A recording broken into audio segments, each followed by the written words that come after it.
watch me live in this video, overcoming the objection of one of the participants of the training. He was not just a participant, he was the company owner I was doing the training for. So you can understand the tension, right? All his team, 40 agents, are watching him becoming a client, and he's trying to batter me with his objection. Curious? Guess who won? See you in the video. Oh, by the way, do not forget to subscribe and actually comment. Do you like those videos which are more practical, where I show how to overcome the objections in kind of a real time, the freestyle? Oh, let me know. Let's role play. It's going to be easier. Let's role play. You're going to be that person, yeah? Okay, I'm going to be a salesperson. Okay, you are going to be the salesperson. Yeah. So you're calling to me? You submitted the inquiry, right? I submitted the inquiry. Yeah. Let's say I've asked the hi, name is just Olga. It looks like you responded to one of the ad and asked us to call you back. Possibly you're looking for help with investing in XYZ property. Did I get you in a bad time? I'm looking to invest, but what products you have to offer? I'm in the market for a long time, and what deals you have? Oh, deals. How do you mean deals? Okay, I'm looking for something good to invest, to make quick returns. I've invested in XYZ projects. What are you offering? Get to the point. Well, to be honest, we have around 150 deals now available. So for me to even get to the point and get you what is going to be the best possible option for you, I need to ask you a couple of questions. Are you okay with that? Okay. Yeah. So I know you have your kind of, you mentioned you have your own history of investment. What was your main focus? What's your portfolio looks like? Like, it's not about portfolio. I can invest in a townhouse. I can invest in an apartment. What deals you have, it matters. When you're saying deals, help me understand, what do you mean exactly? I should make good returns, maybe 8 to 10% rental income, and I should get capital appreciation and and then I'm able to sell it in short time. So when you're saying deals, you're looking for something which actually going to bring you the best possible value so you can make 10%, or you're looking for the cheapest possible property? Cheapest possible. But what if the cheapest possible property not going to give you the highest appreciation? Well, I'm getting that from my... Were you buying the cheapest? Back in JVC. Okay. And let's say I invested 3 years back in JVC, and I bought a one-bedroom apartment for 700K. Okay. I'm easily able to sell this for $1 million now. So I'm looking these kind of an opportunities where I can make this kind of money in the next 2 years. What do you say? Fantastic. In next 2 days? How do you mean in next 2 days? 2 years. 2 years. Yeah. Okay. Boom. We're going to get back to the video in a second. There is a course, and I created it for those who still feel that the cold calling skills, the communication and closing skills over the phone are not there yet. I have a lot of messages on how to, and I put everything as a step-by-step process in a course where I teach you how to become a money-making machine and start closing this month and consistently for the course of your blowing the mind career in Dubai real estate. Let's jump to the video, and description of the course is in the description of this video. Link to the course, not the description. Okay. So help me understand. Are you looking for the ready property, or you wanted to? I'm open to that as long as there are good opportunities, better price in the market. Are you looking for something which is, let me ask you, which is kind of with a distress deal? Yes, more important. Okay. And you know, I have to be brutally honest with you. Is it okay if I will be honest?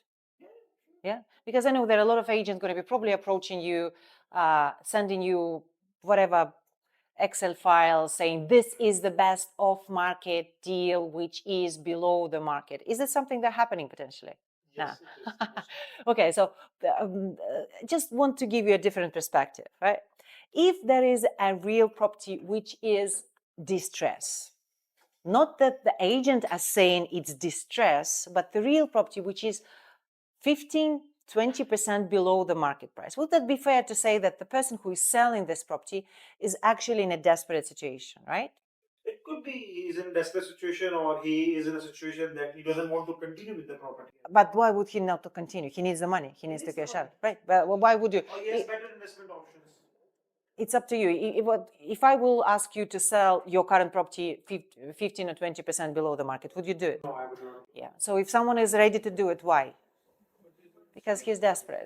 Would that be fair to say that this person was trying to sell this property with a higher price for some time, then he dropped it to kind of the average of the market, and now just because in a real need, he needs money yesterday, he's going distress. Would that be fair to say? Yeah. Yeah. And let's just imagine someone in this position. He was on the market for 3-4 months. Would that be as well? relevant to imagine that there are a couple of buyers, or maybe 50 buyers, who've been in this property and made an offer which was rejected because it was, at that point, too low for the seller. Would that be? Yeah, possible. So what do you think is going to happen if all of these clients are going to be notified that now the prices have got back to the level they wanted? Yeah, will they go? Will they wait for 5 weeks again? Will they think about it, or they will just go immediately? They don't need even to view the property, right? Because they've been there. Nothing happened, right? So this is how I work with my clients. I'm not sure if it's the right approach for you. That's why I'm having this conversation. I'm more than happy to help you with real distressed properties. Yeah, but the reality of buying a distressed property, which has the highest possible appreciation value, which is not something which no one needs. That's why we're trying to sell it as cheap as possible, because no one wants to buy it, which is everyone wants to buy it, and there is 50 agents attacking that property. Are you ready to sit on a bag of cash, pick up my phone on the first call, and drive to a location with a bag of cash to put down a deposit without even seeing the property? Is this kind of relationship you're ready to have with me? Yes, I'm ready to that, until unless I can evaluate the property has this kind of a gap. No worries. I know what are the pricing going on, and once you will bring it to me, I can easily identify. Yeah. So how much time do you think you will need to identify that? I can make a decision even in 5 minutes because I will know the problem. Okay. And when you're saying you will make a decision, what does that mean? You're going to say yes, or? I'm going to say yes, and I have the check ready to run. Okay, cool. So what we can do from now, I'm going to ask you a couple of more questions just to see which properties that I have or potentially get access to will be valuable for you. Would that be fine? Yes. Done. It's very relevant. You see what I did? Kind of a stubborn customer who doesn't want to listen to her and doesn't want to give more input, but she got the answers out. Did I pitch anything to him? Did I pitch? Have I told him that, oh, you can get a distress? Did I talk about anything at all? I just asked him a question. Who convinced him? He.